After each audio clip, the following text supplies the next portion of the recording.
servei de banda favorable al Barça, a l'esquerra de l'atac blaugrana.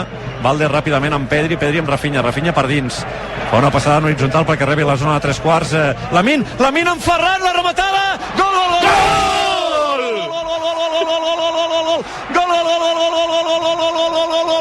Gol del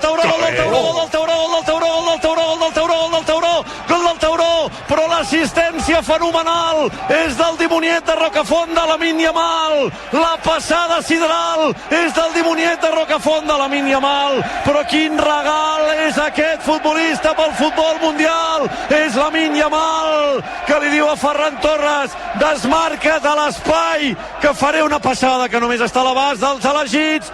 Passada monumental de Lamine Yamal, la rematada creuada del Tauró i Barraca, gol del Barça, gol de Ferran Torres, 28 de la primera, Atlètic de Madrid 0, Barça 1, ha marcat el Tauró.